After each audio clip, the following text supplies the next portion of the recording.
Teman-teman sekalian, hidup tak pernah ideal buat siapapun.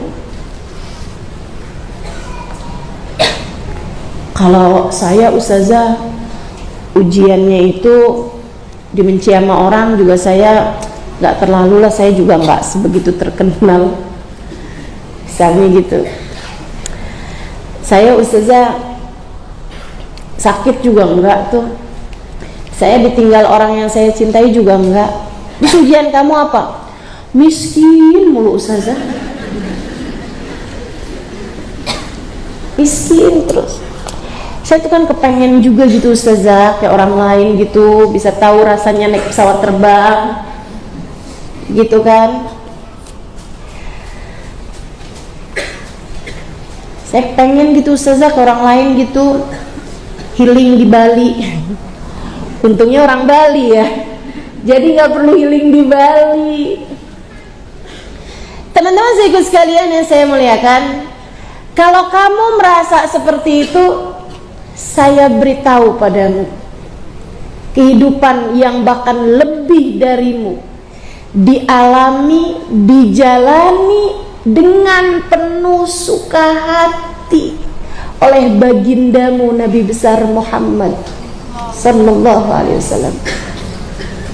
Sampai Sayyidah Aisyah bercerita, inna ju'a alan nabi ikhtiyara, sesungguhnya laparnya Nabi Muhammad dan keluarga Nabi Muhammad adalah pilihan yang mereka pilih sebagai jalan hidup mereka. Miskinnya Nabi dan miskinnya keluarga Nabi adalah pilihan hidup yang dipilih oleh Nabi Muhammad untuk mereka. Saudaraku sekalian yang saya muliakan, Nabi memang maunya kayak begitu hidupnya. Sampai Nabi Muhammad tuh doa, Allahumma ahyini miskinan. Ini doa yang saya nggak pernah berani baca, takut diijabah. Saya belum tentu kuat menjalaninya. Nabi doa, siapa yang mau doanya silahkan saya ijazahin. Maksudnya saya kasih tahu gitu doanya, saya sampaikan. Teman-teman sekalian yang saya muliakan, Nabi Muhammad nih, ada satu doa beliau, Allahumma ahyini miskinan wa amitni miskinan wahsyurni fi zumratil masakin. Ya Allah, hidupkan saya dalam keadaan miskin aja, matikan saya dalam keadaan miskin saja, dan kumpulkan saya di akhirat nanti bersama dengan hamba-hambamu yang miskin waktu hidup di dunia ini. Doa Nabi Muhammad. Ada yang berani di sini doanya kayak gitu? Makanya saran saya sih, kalau doa tuh jangan minta kaya. Kenapa gitu? Ya kalau nggak bisa ngepasin doanya Nabi Muhammad, minta miskin, seenggaknya kamu jangan apa tuh namanya, berbalik sama sekali gitu ya. Nabinya minta miskin, kamunya minta kaya. Nah ini kan bertolak belakang sekali. Kalau kamu nggak bisa minta miskin, ya sekurangnya minta dikasih hati untuk bisa menerima, dan qanaah terhadap rizki yang Allah Subhanahu wa taala berikan dalam kehidupan kita. Begitu ya? Ini kayaknya orang Bali masih belum setuju nih. Oke lah, lewatkan. Saudara sekalian yang saya muliakan, ini Nabi Muhammad alaihissalam, kalau kamu merasa ujianmu itu adalah selalu soal harta, selalu soal materi, ku sampaikan padamu ucapan Sayyidah Aisyah alaiha ridwanullah, marrat alaina hilal fahilal falam yuqad ala matbakhina nar. Berlalu bulan, kemudian bulan, 3 bulan berturut-turut, dan dapur kami tidak pernah mengepul sama sekali. Fa'ala madza tataghaddun wa tata'ashun, lantas dengan apa kalian makan siang dan makan malam? Zaman itu tuh makan tuh cuman 2 kali doang teman-teman, namanya ghoda ma'asya. Nih yang belajar ilmu agama banyak-banyak silahkan cari hadis tentang breakfast, nggak ada. Nggak ada ceritanya. Nabi tuh makannya cuman ghada ma'asya. Ghada tuh makan sebelum duhur, asya itu adalah makan di waktu malam gitu. Antara maghrib ke isya itu namanya waktu asya. So itu sekalian yang saya muliakan, tuh jadwal makannya baginda kita Nabi besar Muhammad alaihi wassalam. Sebelum duhur ama asar atau maghrib gitu kan, di sekitaran itu waktu makannya baginda kita Nabi Muhammad alaihi wasallam. Sampai-sampai ada salah satu dari guru kami mengatakan, kalau ada orang yang apa-apaan bilangnya bid'ah, awal bid'ah pertama, salah satu bid'ah dalam Islam adalah sarapan.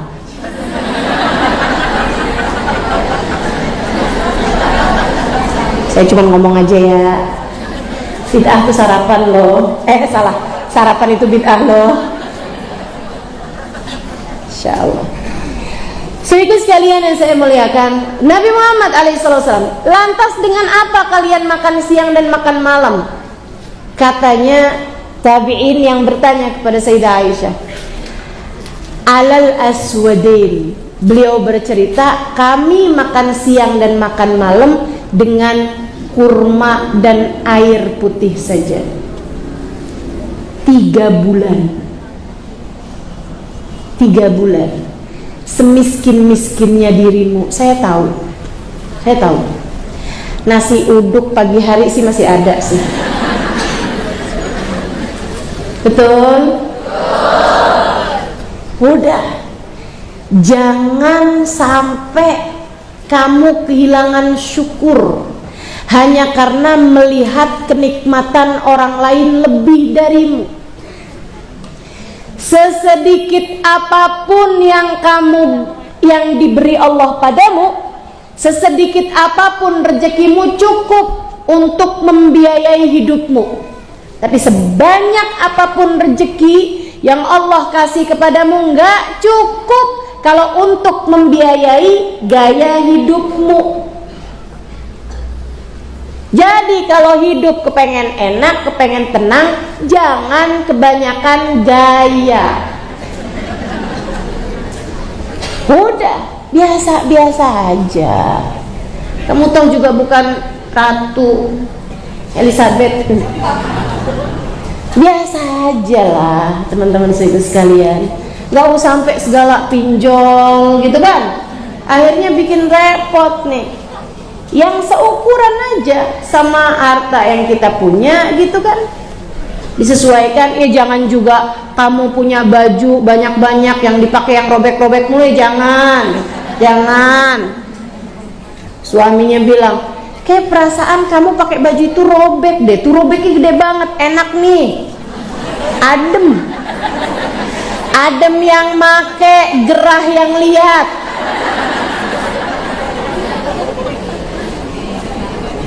Itu bikin fager ya. Fager tuh memerlukan, membutuhkan. Jadi hatinya tuh merasa kurang terus gitu. Walaupun punya banyak tuh, tapi selalu berada dalam keadaan kekurangan aja. Apa tuh yang bikin fager? Orang kalau punya barang bagus yang dipakai yang robek, atau bikin fager. Orang kalau punya bisa kebeli sisir tapi yang dipakai yang udah gompel. Pakai gelas yang udah nggak ada pegangannya gitu, yang udah patah. Oh, panci ini paling banyak nih, yang udah nggak ada kupingnya. Nah itu jangan dipakai. Udah taruh aja di luar, dibuat pot. Saya pernah lihat tuh, bikin panci jadi pot bunga ya.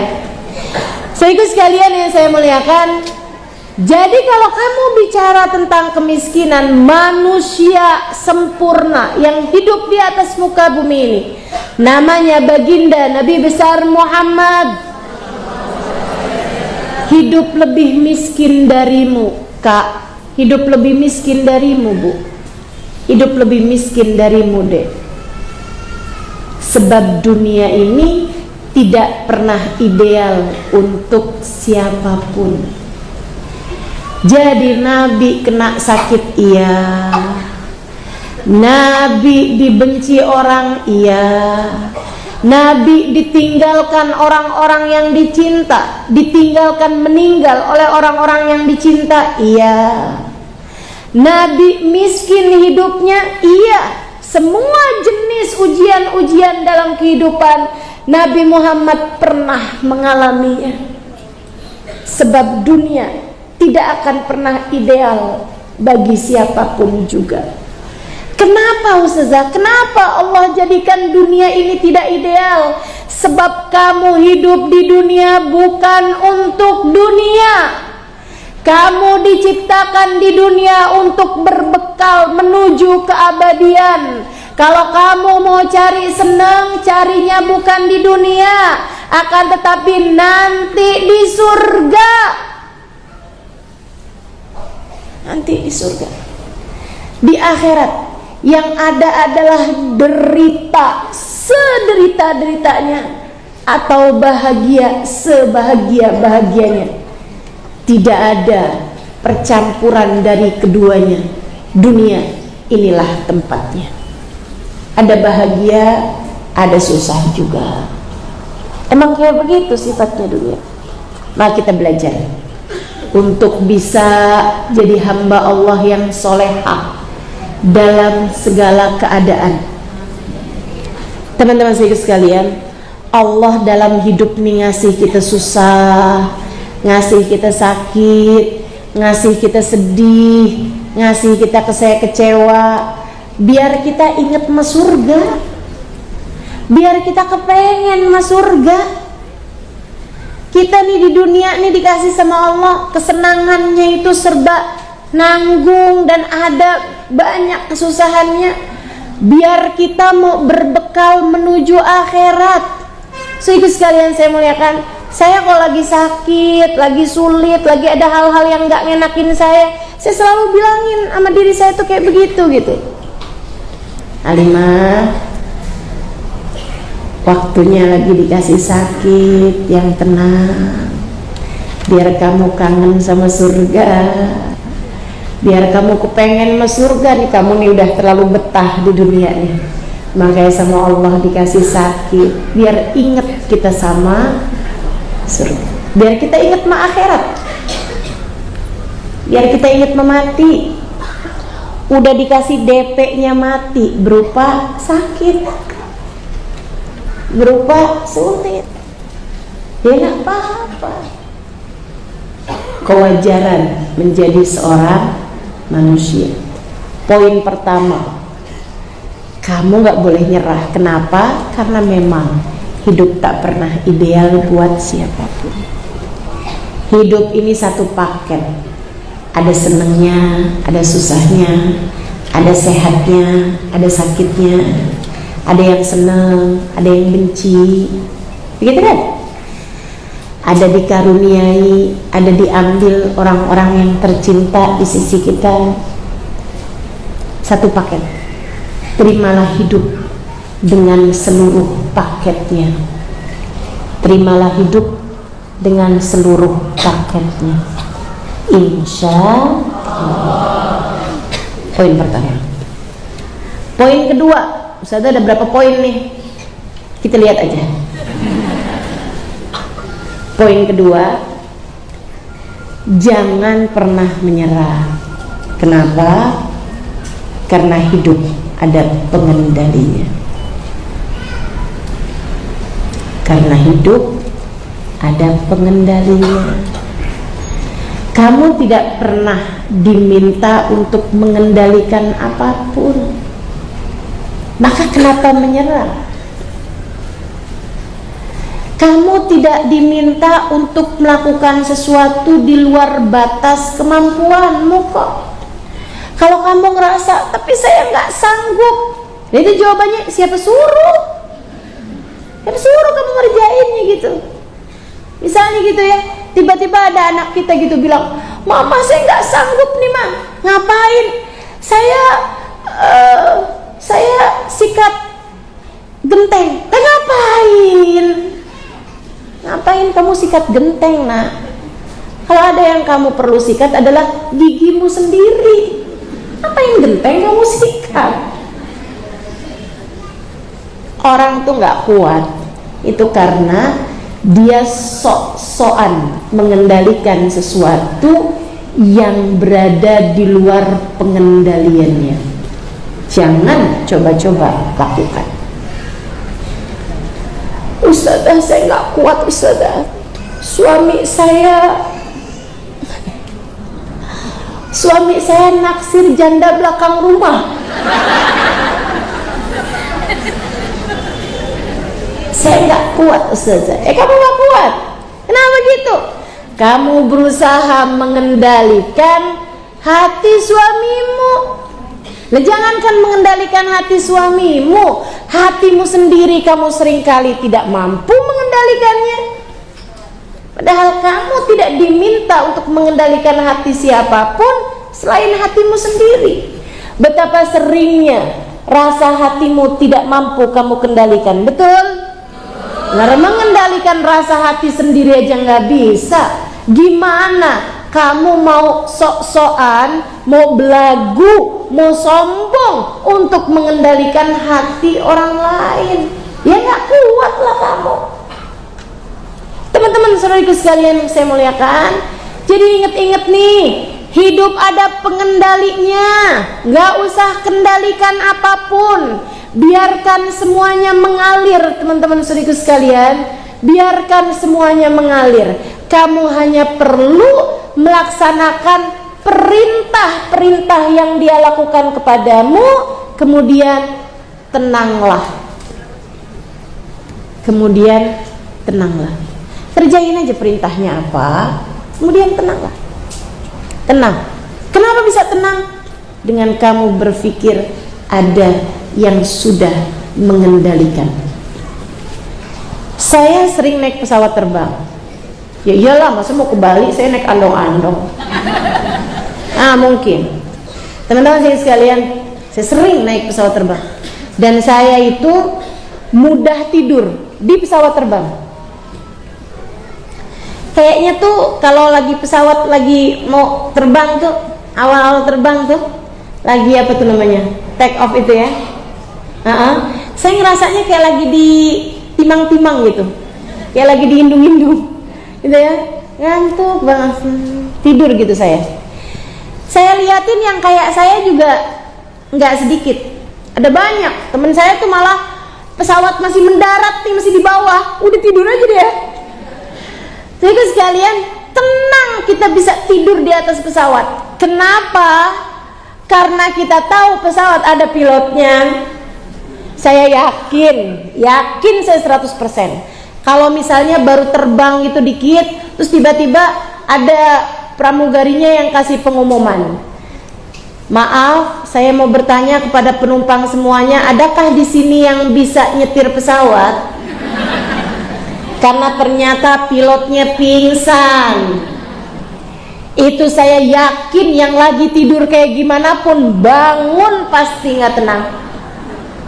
Pasti bangun semua tuh, khawatir semuanya. Saya yakin tuh semua orang-orang udah langsung berdoa dengan kepercayaan masing-masing.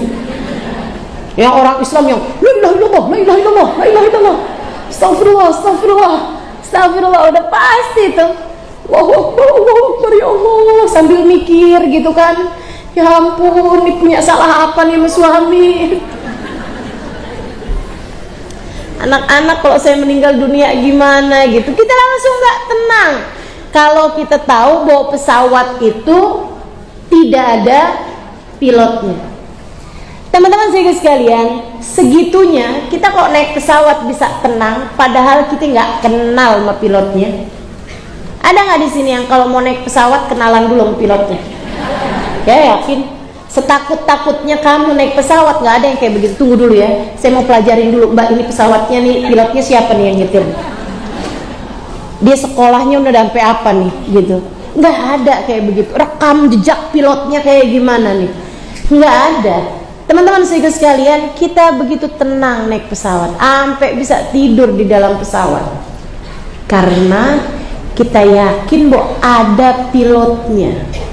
Kita yakin pilotnya ngerti ngerti sekolah, bukan pilot gadungan, bukan masinis, bukan supir truk. Kita tahu tuh. Karenanya kita tenang, teman-teman saudara sekalian. Itu harus kamu praktekkan dalam kehidupanmu di atas muka bumi ini. Yang tenang. Hidup ini ada pengendalinya. Yang nurunin hujan, yang berhentiin hujan, yang ngasih gempa, yang memberhentikannya, yang ngasih tsunami, yang memberhentikannya, yang menentukan tempat mana yang kena bala, tempat mana yang tidak, yang menentukan nasib dirimu, nasib anak-anakmu, kapan kamu sakit, kapan kamu sehat, anakmu akan bagaimana, suamimu akan bagaimana, orang tuamu akan bagaimana. Semuanya sudah ada yang mengendalikannya, namanya Allah subhanahu wa ta'ala. Dan kamu harus tahu, Dia menamakan dirinya Rahman Rahim. Dia mengatakan Bismillahirrahmanirrahim. Segala sesuatu hanya bisa terjadi dengan Allah, dengan nama Allah, dengan keagungan Allah yang Maha Rahman, Maha Rahim. Dia telah mengatakan innama amruhu idza arada syai'an ay yaqula lahu kun fayakun.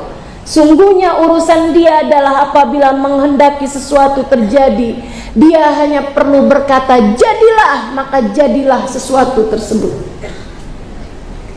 Saudara sekalian, Dia telah mengatakan fa'alun lima yurid. Allah lah yang menghendaki segala sesuatu yang terjadi. Dialah yang mengatakan Masya Allahu kan wa ma lam yasha lam yakun. Apapun yang Allah kehendaki terjadi maka terjadi. Apapun yang tidak terjadi adalah karena Allah tidak menghendaki. Maka tenangkan dirimu. Kamu hanya perlu untuk mendengarkan instruksi dari pramugari. Disuruhnya kita tegakkan tegakkan sandaran kursi, ikatkanlah sabuk pengaman, kan gitu ya? Ya kamu kerjain aja.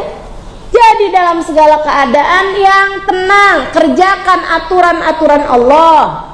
Kamu disuruh sholat, kamu disuruh sabar, kamu disuruh nutup aurat. Yang jadi anak anak yang soleha, berbakti sama orang tua. Yang jadi istri yang benar, jadi istri. Yang jadi orang tua yang benar mendidik anak-anaknya. Teman-teman sekalian, kemudian sesudah kamu laksanakan semua perintah tersebut, waktunya untuk kamu mulai rileks, bersandar, kemudian tenangkan hatimu. Palingan habis itu ketiduran. Kayak saya naik pesawat maksudnya kan. Nah itu kan enak tuh teman-teman saudara sekalian. Jadi nggak ada ceritanya kamu sampai hampir menyerah, karena kamu tahu hidup ada pengendalinya. Gak usah ikut-ikutan ngatur sesuatu yang tidak ada dalam kendalimu. Biarkan. Ada banyak urusan yang kamu hanya perlu menghadapinya dengan satu kata, gak apa-apa, Allah memang menghendakinya begini. Dan gitu aja. Gimana nih? Lampunya mati. Ya udah gak apa-apa. Allah menghendakinya begitu.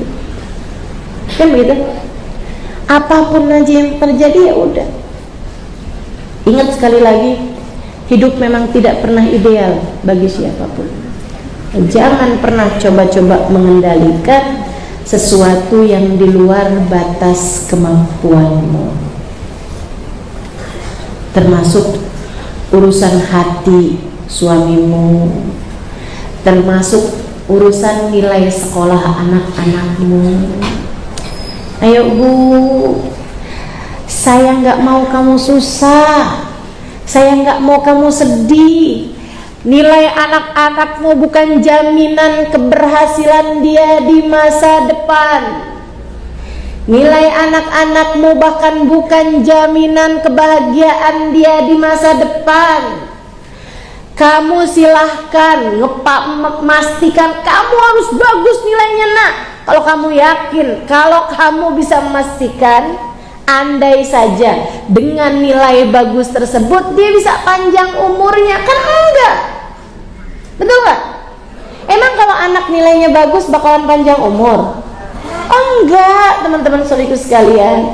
Jadi nih, kalau nilai anak-anak kamu itu kecil misalnya gitu, ya udah sih Bu, nggak usah maksain sampai sebegitunya, marah sampai sebegitunya, bilang sama anaknya, kamu nak nilainya kayak begini, jangan pernah anggap mama sebagai ibu kamu lagi.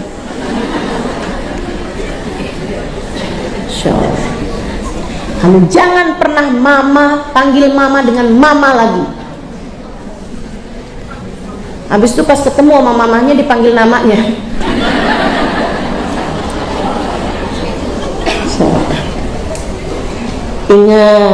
Ingat, kamu nih ngelihat nih rapot anakmu nih, semuanya ada yang bagus-bagus 9, 8, 7, ada yang 5, 1.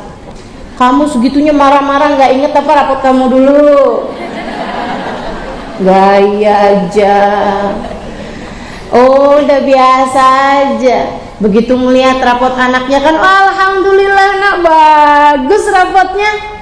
Apaan mah ada merahnya 5, 1. 1 doang, mama dulu 5. Hidup yang santai aja, yang santai aja. Anak-anak kamu tuh juga sama Allah udah dikasih paket, 1 paket anak tuh. Biasanya anak yang pinter males, biasanya anak yang rajin nggak pinter, kan begitu ya?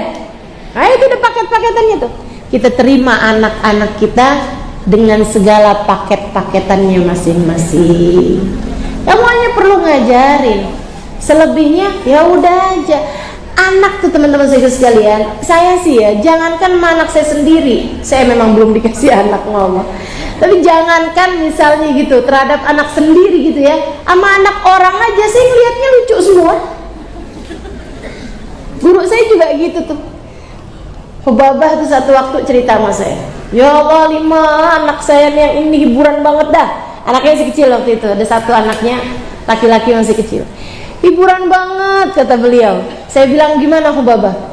Dia itu dari kemarinan itu ngafalin surat Al-Kafirun gak hafal-hafal. Ini anak Sayyidil Habib Umar bin Hafid ya, seorang ulama besar. Nah beliau memang masih kecil, si anaknya itu waktu itu masih kecil. Akhirnya terus satu hari saya bilang sama dia gitu kan, hafalin lagi nanti kamu bisa hafal kok. Ini susah banget nih mak, kata anaknya nih kan. Enggak, coba kamu hafalin lagi, kamu hafalin nanti lama-lama kamu hafal. Tadi malam Halimah, kata Hubabah, tadi malam dibilang sama saya, Umi saya udah hafal surat Al-Kafirun. Iya ayo coba baca. Umi mau dengerin? Iya ayo Umi dengerin gitu kan. Terus dia bilang gini, A'udzubillahi minasyaitonirrajim. Qul ya ayyuhal kafirun la a'budu ma ta'budun wala antum a'biduna ma a'bud wala ana a'budu ma abattum wala antum a'biduna ma a'bud lakum dinukum waliyadin. Terus saya bilang, iya nak alhamdulillah kamu udah hafal, tapi Umi bukan orang kafir. Kenapa yang pas kafirun semuanya nunjuknya ke Umi? Insyaallah. Yalah anak tuh dibuat lucu aja udah. Jadi sekalian, biar banyak senyummu, biar banyak indahmu di atas muka bumi ini. Yo, yang pada dikasih anak, ngelihatnya sebagai sebuah hadiah indah yang Allah berikan dalam kehidupan. Mereka melengkapi keadaanmu, mereka menjadikan indah hari-harimu. Nggak usah berharap anak jadi seseorang yang ideal, teman-teman sekalian. Kamu pun tidak. Jangan berharap anakmu menjadi seorang anak yang ideal. Kamu pun juga bukan ibu yang ideal, bukan? maka mengalirlah wajar. Fahamilah bahwasanya alam semesta ini sudah ada pengendalinya, udah ada yang ngatur. Wa qaddarallahu lahu taqdira. Allah udah punya takarannya, udah diukur masing-masingnya, semuanya udah dikasih jatah sama Allah Subhanahu wa taala. Udah ada jatahnya masing-masing. Belajarlah buat menerima apapun yang Allah Subhanahu wa taala sudah tetapkan, sebab dialah pengendalinya. Capek kamu kalau segala-gala kamu usahakan untuk tidak sesuai dengan kodratnya. Segala-gala kamu usahakan untuk kamu menginginkan begini, kamu menginginkan begitu, padahal Allahnya nggak ngasih begini, nggak ngasih begitu. Capek hidup kamu itu. Kamu kalau mau hidupnya capek, nggak apa-apa loh teman-teman. Kamu capek tuh buat tahajud, kamu capek buat belajar, kamu capek baca Quran, kamu capek baca sholawatan gitu kan. Capek nih, kenapa? 5 juz Al-Quran, nggak apa-apa kan? Betul nggak? Kamu capek karena kamu telah membaca 5 juz Al-Quran, capeknya enak, capeknya senang. Saya misalnya capek, kenapa Ustazah? Oh iyalah Ustazah habis ngajar, enak teman-teman saudara sekalian. Capek, kamu capek nih pulang majelis gitu kan, soalnya datangnya pada pagi-pagian. Siapa suruh makanya. Saudara sekalian, nih ya, kamu capek pulang majelis, capeknya masih enak, saudara sekalian. Tapi kalau kamu capek memikirkan sesuatu hal yang tidak bisa kamu kendalikan, capeknya nggak enak. Kamu nih kepengen suami jangan sampai berbagi hati dengan perempuan yang lain, kemudian kamu usaha suami saya jangan sampai naksir perempuan yang lebih cantik gitu kan. Suami saya jangan sampai naksir perempuan hanya disebabkan karena saya tidak cantik. Jadi kamu usaha, kamu ngaca, ini mana nih yang perlu diperbaiki. Capek bener hidup kamu. Terus kamu mau apain? Hidung dioperasi, mata dioperasi, bibir disulam, tarik benang. Ya Allah, itu ya kurang obras abis ini tuh. Ya Allah, itu muka apa kain? Astagfirullah, astagfirullah. Inna lillahi wa inna ilaihi raji'un. Capek sekali kalau kamu mau buat kayak begitu gitu. Habis dioperasi jangankan suaminya, dia sendiri nggak kenal.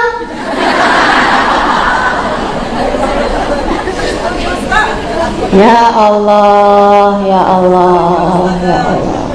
Ayolah, saudaraku sekalian. Gak gitu caranya gitu. Capek sekali hidupmu kalau kamu berusaha mengendalikan sesuatu yang kendalinya tidak diberikan Allah kepadamu. Itu kan kayak berusaha buka pintu pakai kunci yang salah. Ya mau kayak gimana kamu berusaha nih, kamu gotak-gotak kayak gimana, jadi memang kuncinya nggak pas, nggak bakalan kebuka teman-teman. Kamu tidak punya kuncinya, jangan berusaha buat buka-buka pintu itu. Udah ada yang pegang kuncinya, Allah Subhanahu wa taala. Yang enak, yang rileks, berusahalah untuk tenang terhadap apapun yang terjadi. Hadapi saja dengan cara yang diperintahkan Allah Subhanahu wa taala untuk menghadapinya. Gimana caranya sih? A'udzubillahi minasyaitonirrajim. Teman-teman, kalau teman-teman ngerti Al-Qur'an, ayat Al-Qur'an itu penuh dengan cara kita menjalani kehidupan. Semua jenis hal. Makanya saya sangat sarankan dirimu, ibu-ibu nih, saya sangat menyarankanmu untuk mempelajari Al-Quran. Meskipun memang, atau gini deh, Bu, Kak, dengerin saya. Kalau kamu punya anak cerdas, minta dia buat belajar agama dengan baik, minta dia buat mempelajari ayat-ayat Al-Quran, minta dia buat belajar dari sejak awal, belajar bahasa Arabnya, belajar tata bahasanya, pondokin, pesantrenin, gitu kan, sekolahin yang tinggi, ilmu agama. Ustazah kenapa harus pesantren? Pesantren tuh fokus. Pesantren itu fokus, tidak terdistrak dengan apapun. Saya lama mondok di pondok pesantren, saya tahu persis bagaimana efektifnya pesantren dalam mendidik anak-anak santri gitu. Memang tentu tidak semua pesantren bagus, sama halnya dengan tidak semua sekolah juga bagus, ya kan begitu ya? Akan tetapi tidak ada yang lebih bisa untuk mendidik dengan ilmu agama yang baik lebih daripada pesantren, selama yang dari sepengalaman saya sekolah di pondok-pondok pesantren. Teman-teman sekalian, kenapa gitu? Karena sayang-sayang saya kalau baca Quran gitu, saya bukan yang faham semua isi Al-Quran, tapi insya Allah saya banyak ngerti Al-Quran. Saya belajar lama teman-teman, 12 tahun saya berada di pondok pesantren. Untuk kemudian sampai sekarang juga saya masih terus belajar. Saya kalau baca Quran gitu, ya Allah seneng banget, saya ngerti artinya, seneng banget. Itu salah satu kenikmatan tertinggi yang Allah SWT berikan dalam hidup saya, selain nikmat iman Islam dan nikmat dikasih guru-guru yang soleh-soleh. Nikmat mengerti bahasa Al-Quran, caramu menjalankan hidup tuh semuanya ada tuh di situ, ada di dalam Al-Quran. Saya tidak hafal Quran, tapi saya banyak, insya Allah banyak mengerti makna Al-Quran karena saya mempelajarinya.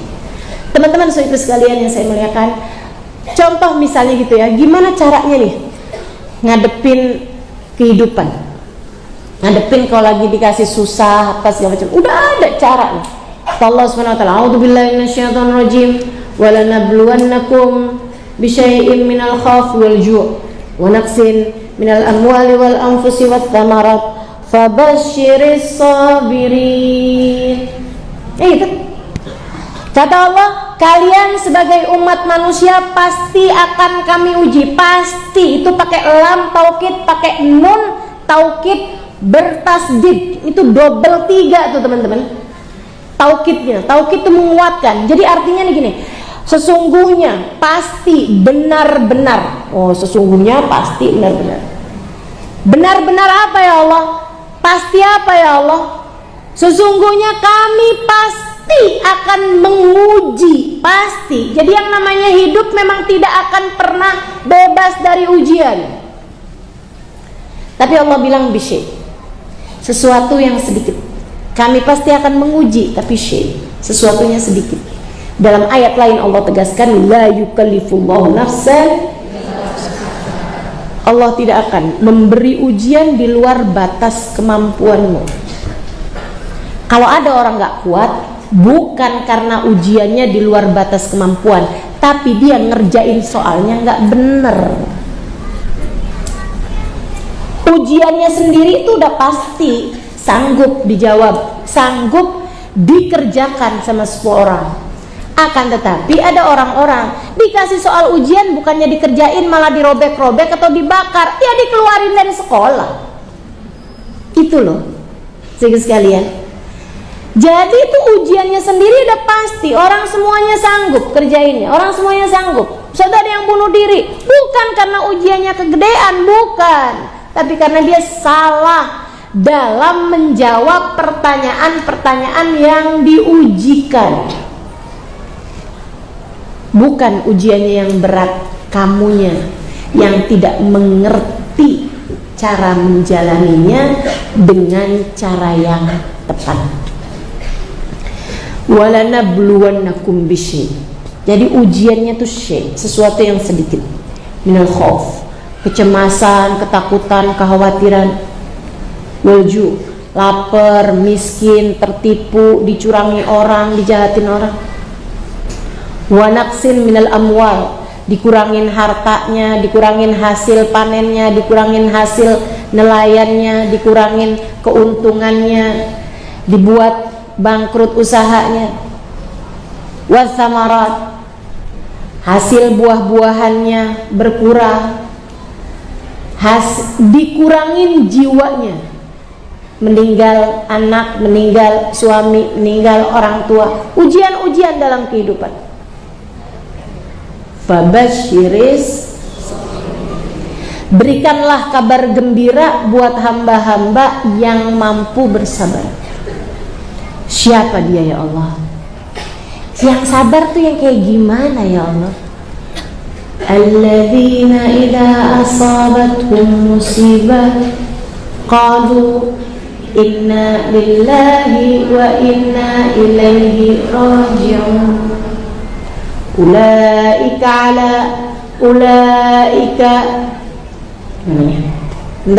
alladzina idza asabathum musibah qalu inna lillahi wa inna ilaihi raji'un. Ulaika ala salatihim min rabbihim wa rahmah wa ulaika humul muhtadun. Kata Allah Subhanahu wa taala, orang sabar alladzina idza asabathum musibah, orang-orang yang apabila tertimpa musibah mereka faham makna semua milik Allah, kami tidak mampu mengendalikannya, semua punyanya Allah, maka kendali semuanya hanya pada Allah. Wa inna ilaihi raji'un, dan semua yang milik Allah hanya akan kembali kepada Allah. Uang semuanya punyanya Allah, sekarang diambil balik sama Allah. Anak semua punyanya Allah, ada yang diambil balik sama Allah. Suami kita punyanya Allah, lagi diambil balik sama Allah. Orang tua kita punyanya Allah, ada yang diambil sama Allah. Harta kita punyanya Allah, tanah kita punyanya Allah, kena longsor misalnya, balikan kembali kepada pemiliknya. Innalillah, dia faham bahwa segalanya punyanya Allah, dalam kendali Allah, kita tidak memiliki kendali atas hal tersebut. Merekalah orang-orang yang sabar, faham bahwa kita tidak memiliki apapun, pemilik sejatinya adalah Allah. Kita tidak mampu mengendalikan apapun, pengendali sesungguhnya hanyalah Allah. Teman-teman, kita bahkan tidak bisa mengendalikan satu rambut kita yang hendak beruban. Kita bahkan tidak bisa mempertahankan satu gigi kita yang harus tanggal. Kita tidak bisa mengembalikan 1 jam kehidupan orang yang kita cintai untuk tetap berada bersama kita. Sebab innalillah, semuanya memang hanya milik Allah. Semua hanya milik Allah. Maka jangan coba-coba ikut campur kepada kepemilikan Allah, termasuk hati suamimu, termasuk hati anak-anakmu. Jadi teman-teman saudaraku sekalian, kamu lakukan aja yang terbaik. Selebihnya biarkan Allah Subhanahu wa ta'ala dengan urusannya mengendalikan sesuatu untukmu. Enak tuh, enak kalau udah kayak gitu. Anakmu sakit, kamu paham anakmu punyanya Allah, badan anakmu punyanya Allah. Jangan sok-sokan, ya Allah, kenapa anak saya dikasih kayak begini ya Allah, saya sayang sama dia ya Allah. Kata Allah, saya lebih sayang kepada anakmu daripada kamu. Saya tahu apa yang harus saya lakukan. Jangan sok-sokan. Ibu-ibu saudaraku sekalian yang saya muliakan, bukankah kamu gak suka kalau anakmu ada yang berusaha mengendalikannya? Betul gak? Kamu bilang, kenapa kok anak saya ini kamu cubit? Ya soalnya dia kayak begini, jadi saya pikir nih yang paling bagus nih dicubit. Oh gak bisa, ini anak saya, kamu jangan apa-apain anak saya.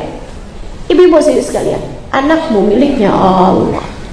Gak usah sok-sokan berusaha untuk menjaga anakmu, berusaha untuk menjadikan anakmu begini begitu segala macam. Gak usah. Suamimu miliknya Allah, gak usah sok-sokan berusaha untuk jadi bodyguard buat suamimu. Gak usah pakai segala pasang GPS di HP suamimu.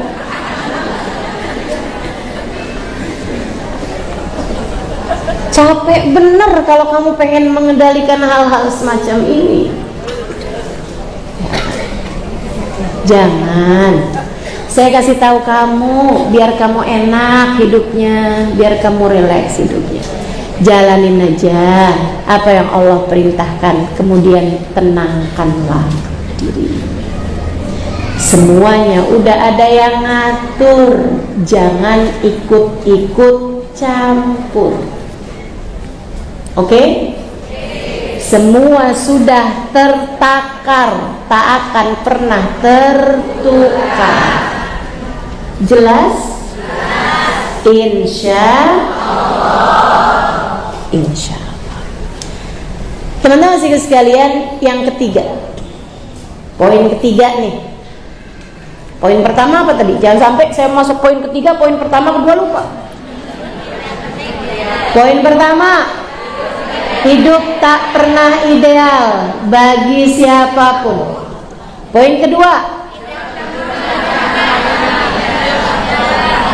hidup sudah ada pengendalinya. Jangan coba-coba untuk mengendalikan sesuatu di luar kendali. Maksudnya hal-hal yang kamu nggak diminta mengendalikan, nggak usah ikut-ikutan kendalikan. Udah ada yang ngatur kok, tenang aja, tenang aja. Yang ketiga, kamu harus paham satu hal. Poin ketiga ya, yang Allah tetapkan untuk kita adalah yang terbaik. Karenanya ucapkanlah alhamdulillah ala kulli hal. Terima kasih ya Allah atas keadaan apapun yang Engkau tempatkan aku di sana. Apapun yang Allah tetapkan adalah yang terbaik. Ustazah, yang terbaik apanya? Saya dikasih miskin terus Ustazah. Karena Allah tahu kamu kalau kaya jadinya nggak benar. Karena Allah tahu kamu kalau kaya akan ada banyak dosa-dosa yang mungkin kamu lakukan. Karena Allah menginginkanmu menjadi seseorang dengan hisab yang ringan di akhirat, maka Allah miskinkan dirimu itu. Tapi ada teman saya dikasih kaya Ustazah, karena Allah tahu dia mungkin bisa mendermakan hartanya di jalan Allah. Karena Allah tahu dia bisa untuk dermawan. Jadi sekalian, Allah tuh dia yang paling tahu. Kayak kamu aja loh punya anak, kalau kamu pinter, ibu yang pinter, ibu akan mempelajari anak-anaknya. Oh yang ini nih saya ngadepinnya nggak boleh kenceng-kenceng. Oh kalau yang ini nih saya ngadepinnya harus dengan agak kenceng nih. Kalau yang ini harus dengan bercanda, kalau yang ini harus dengan serius. Kamu kan kayak gitu. Kamu pelajari love language anak-anakmu katanya gitu ya. Istilahnya orang zaman sekarang tuh. Bahasa kasihnya setiap anak kan beda. Ada yang dengan kata-kata gitu, diomongin tuh dia seneng gitu kan ya. Ada juga yang dengan sentuhan, pelukin, dipegangin tangannya gitu, disentuh gitu kan, dia seneng gitu. Ada lagi yang dengan dikasih hadiah gitu kan. Teman-teman sekalian, ibu yang baik, ibu yang pintar, mereka akan mempelajari kebutuhan anak-anaknya, memperlakukan anak-anaknya sesuai dengan kebutuhannya masing-masing. Bukan begitu? Dia memberi kepada anaknya sesuai dengan kebutuhannya. Kalau ada anaknya lagi flu minta es krim, dikasih apa enggak? Enggak dikasih. Kalau ibu yang pintar nggak bakalan dikasih. Dia lagi meler hidungnya nih, gitu ya. Dia lagi flu, bener-bener mama pusing mah, mama sakit mah, mama panas mah. Lagi kayak begitunya, mama minta es krim mah. Mau minta es krim nak? Ya sebentar nenek, kamu minta es krim yang mana nak? Mama akan belikan. Ya bukan ibu yang baik namanya. Ibu yang baik dia akan bilang, nah bukan saatnya buat makan es krim ya nak ya. Ibu yang baik pula, sesekali dia akan meminumkan pil-pil pahit kepada anaknya. Bukan karena enggak sayang, justru karena sayang. Dia akan bawa anaknya ke dokter. Terus dia bilang, dok, anak saya ini loh dok, sakit kayak begini-gini nih dok, apa yang harus saya lakukan? Bu, kasih obat. Udah dok. Baik bu, minta maaf ya bu ya, saya harus suntik anak ibu, bagaimana? Iya dok, terima kasih dok, suntik deh dok. Disuntiklah anaknya. Anaknya nangis. Teman-teman saya sekalian, anaknya bilang, mama jahat, dokter jahat. Tapi benarkah kamu jahat? Kamu melakukannya justru karena sayang. Kamu melakukannya justru karena cinta. Kamu ingin anakmu sehat. Demikian pula dengan Allah Subhanahu wa ta'ala. Allah ingin kita menjadi hamba yang bahagia dunia hingga akhirat. Allah menginginkan kita menjadi calon-calon penghuni surga. Allah menginginkanmu kelak di akhirat berada dalam rombongan Nabi besar Muhammad. Allah menginginkanmu menjadi orang yang selamat ketika melewati jembatan Sirat. Allah menginginkanmu ketika amalmu ditimbang, kebaikanmu lebih berat daripada dosa-dosamu. Untuk itulah Allah sesekali memberikan dalam hidupmu pil-pil pahit ketika Allah lihat kamu sudah terlampau cinta terhadap dunia. Ketika Allah melihatmu berpaling hati darinya, ketika Allah melihat hatimu mencintai suamimu lebih daripada cintamu kepadanya, Allah pun memberikan pil-pil pahit.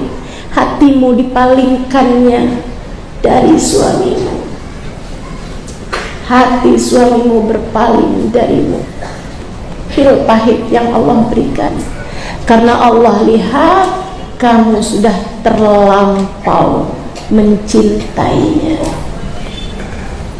Sehingga sekalian saya muliakan, makanya saya suka sampaikan kepada teman-teman saya yang saya sampaikan, jika mereka banyak mengeluh, mengadu tentang rumah tangga misalnya, Ustazah, suami saya bermain hati dengan perempuan yang lain. Saya bilang, ketika hati suamimu berpaling darimu, itu adalah tali yang Allah ulurkan kepadamu untuk menarikmu kembali kepadanya.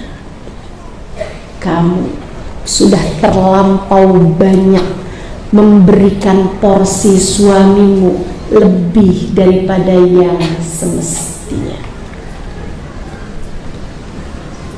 Ayolah, saudariku sekalian yang saya muliakan, apapun yang Allah tetapkan adalah yang terbaik. Kamu kalau lagi bilang, ya Allah, kenapa engkau kejam sekali, kenapa takdirmu begitu kejam ya Allah, kenapa harus saya yang diuji seperti ini, kenapa harus saya yang mendapatkan musibah semacam ini, kenapa saya ya Allah. Itu kamu kayak anak kecil disuntik. Kenapa mama jahat banget sih mah, bawa saya ke dokter, dia nyuntik saya mah. Mama kenapa nggak sayang sama saya? Kenapa saya harus disuntik? Kenapa mama cekokin kepada saya obat-obat pahit, ma? Pahit, mama nggak tahu rasanya. Apa mama nggak sayang sama saya? Ibumu menjawab, nah, mama melakukannya justru karena cinta. Mama melakukannya justru karena sayang padamu. Teman-teman saudariku sekalian yang saya muliakan, ketika Allah melihat hati kita melupakan akhirat, Allah pun menarikmu kembali dengan ujian-ujian, kekecewaan, rasa sakit. Ketika kamu berpaling dari Allah Subhanahu wa ta'ala, tidak berada di jalan yang semestinya, kamu pun diuji. Ustazah, tapi kok ujian saya itu kok sama terus loh dari dulu loh Ustazah. Kenapa saya diuji dengan ujian yang sama terus? Itu artinya kamu nggak lulus-lulus, remedial terus, jadinya diuji sama mulu ya, karena yang itu aja kamu belum selesai jalaninnya. Hati suami berpaling malah dilabrak. Hati suami berpaling, malah dia malah mikirnya begini nih, suami saya selingkuh. Oh, dia pikir dia aja yang bisa selingkuh, saya juga. Kamu salah jawab pertanyaannya. Ya akhirnya karena lagi dikasih flu, teman-teman sekalian, bukannya diobatin, bukannya udah diobatin nih, udah dikasih nih, dikasih pil yang pahit, dia malah ngerjainnya nggak bener lagi, dia makan makanan-makanan yang nambahin flu, nambahin batuk, akhirnya kemana-mana penyakitnya, dia disuntik lagi, malahan dosisnya tambah lebih. Bukan begitu? Mari belajar untuk itu. Saudara sekalian yang saya muliakan, jadi itu 3 poin itu poin sangat penting untukmu, menjadikanmu tidak akan pernah menyerah. Hidup tak akan pernah ideal buat siapapun. Hidup sudah ada yang mengendalikan. Dan ingat, apapun yang Allah tetapkan adalah yang terbaik bagimu. Kamu gak ngerti, tapi Allah ngerti. Kamu gak paham, tapi Allah paham. Andai kamu tahu hikmah di balik segala musibah, di balik segala ketetapan Allah SWT, niscaya air matamu akan habis untuk kamu menangis syukur kepada Allah SWT. Niscaya air matamu akan terus-terusan meleleh karena rindu sekaligus malu kepada Allah SWT. Andai kamu mengerti, maka saudara sekalian, belajarlah untuk menjadi hamba yang kenal sama Allah, yang dekat dengan Allah SWT. Terakhir, teman-teman saudara sekalian, dalam berbagai macam ujian dalam kehidupan, satu, kamu harus mengerti cara menghadapinya. Belajar, hadir di kajian, dengarkan banyak-banyak kajian, bikin kamu jadi ngerti, bikin kamu jadi paham. Kalau kayak gini nih masalahnya, saya harus kayak gimana nih? Nih kalau ada hal yang seperti ini, saya harus bagaimana menjalaninya? Itu satu. Kemudian yang kedua, laksanakan saja apa yang Allah SWT perintahkan kepadamu. Jangan tinggal sholat, jangan tinggal ibadah, itu semuanya menguatkanmu. Jangan tinggal zikir, itu semuanya menguatkanmu. Jangan tinggal Al-Quran, itu semuanya menguatkanmu. Jadi satu, jalaninya dengan ilmu. Dua, jalaninya dengan ibadah. Karena semua ibadah itu adalah perbuatan-perbuatan yang membuatmu menjadi semakin kuat gitu. Kemudian yang terakhirnya, teman-teman sekalian, dan ini enak banget, yang terakhirnya, deketi sang pembelamu, deketi sang pemberi syafaat padamu, bagindamu Nabi besar Muhammad SAW. Gimana caranya? Sekurangnya dengan perbanyaklah bersolawat padanya. Minimal yang bisa kamu lakukan, perbanyaklah salawat padanya. Sayyidina Syekh Abdul Qadir Al-Jailani, bukan, Sayyidina Muhammad bin Alwi Ba'alawi, Sayyidina Muhammad bin Alwi Al-Hasani Al-Maliki, beliau mengatakan, tidak ada permasalahan tidak bisa selesai dengan memperbanyak salawat kepada Nabi besar Muhammad. Cobain untuk semua susahmu, untuk semua hal-hal kesedihanmu, cobain perbanyak salawat sama Nabi Muhammad. Jadi jauh lebih ringan, jadi jauh lebih enak, teman-teman. Kenapa gitu? Karena Nabi Muhammad tuh, kalau kamu banyak baca salawat kepadanya, Nabi Muhammad akan ikut serta mendoakanmu. Kalau udah didoain sama Nabi Muhammad, Nabi kayak jadi pembelanya gitu. Jadinya nih, yang mestinya berapa lama diujinya, jadi lebih pendek masa ujiannya. Yang mestinya diujinya dosisnya berapa, ibarat obat nih, yang mestinya nih Allah kasih dosisnya nih sekian, selama sekian, itu bisa berkurang dengan syafaat pembelaan baginda kita Nabi besar Muhammad, sesuai dengan apa yang Allah sampaikan dalam Al-Quran. A'udzubillahi minasyaitonirrajim. Bismillahirrahmanirrahim. Laqad ja'akum rasulun min anfusikum azizun 'alaihi ma anittum harisun 'alaikum bil mu'minina raufur rahim. Telah datang kepada kalian seorang utusan dari jenis kalian sendiri, berat baginya musibah yang menimpa kalian. Musibah yang menimpa kita, ujian-ujian yang datang dalam kehidupan kita, Nabi Muhammad ikut merasakannya, berat baginya musibah yang menimpa kita. Harisun alaikum, sangat menginginkan kebaikan bagi kalian. Wabil mu'minina raufur rahim, terhadap orang mukmin beliau rauf, penuh cinta, rahim, penuh sayang. Jadi enak nih kalau kita dekat sama Nabi Muhammad, enak. Karena Nabi Muhammadnya kan dekat sama Allah, jadi urusannya itu kayak semacam ada orang dalam gitu. Jadinya kita urusan-urusan lebih mudah bersama dengan kedekatan kita kepada baginda kita Nabi besar Muhammad sallallahu alaihi wa ala alihi wa sahbihi wasallam.